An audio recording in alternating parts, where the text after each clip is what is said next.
Hi, this is Mark Slade from Keller Williams, and here is your Milburn and Short Hills real estate recap for 2021. It was another great year for real estate and the respective zip codes, shall we say. And so to start with, in Milburn, we saw that the average list price stayed about the same. We actually lost $2,000, but statistically, that was 0% change. Um, at the same time, we saw that the average sold price did increase 4.4% to a total of $852,376. And that represents a 5% value over asking. And that's good because the previous year we were almost flat. It only had a 0.4%. So that's a nice increase. It's a nice change in a right direction for everybody.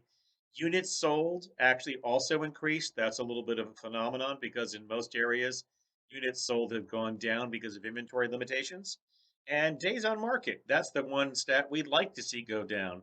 So that dropped from what was 38 days in 2020 to 23 days in 2021.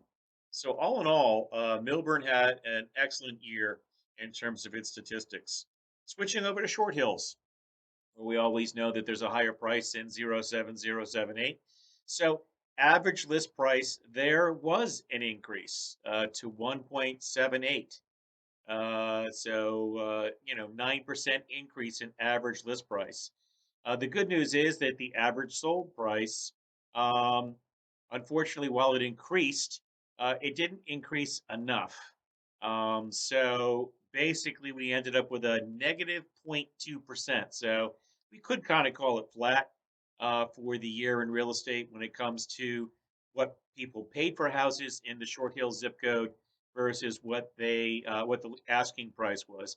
Days on market, however, did also similarly decline, so that's another positive step in the right direction.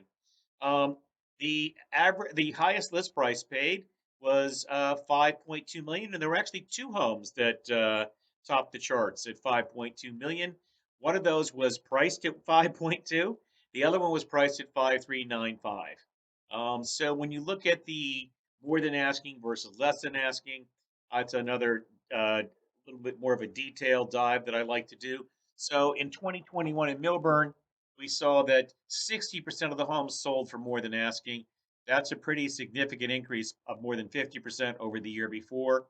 Where do the numbers come from? Well, those sold at asking declined a bit, and those sold that for less than asking dramatically decreased. So those are great stats on direction of the marketplace. And in Short Hills, we also saw an increase. So in 2020, only 30% of the homes sold for more than asking. In 2021, that number rose to 44%, almost a 50% increase there too. 2021, those sold at asking was 9% versus 10% the year before. And of course, the growth has to come from somewhere. So those that sold for less than asking, and this is what we'd like to see, in 2020, that was 60%, but in 2021, that dropped to 46%. So all in all, it was a very good year for real estate in Milburn and Short Hills. And so what can I tell you? If the inventory is at an all-time low, if you're thinking of potentially selling your home, especially with interest rates going up, this is probably a great time to consider doing so. If you'd like a free copy of my book, How to Sell Your Home for More Money, please call or text me. If you have any questions, do the same and have a great day. Thank you so much.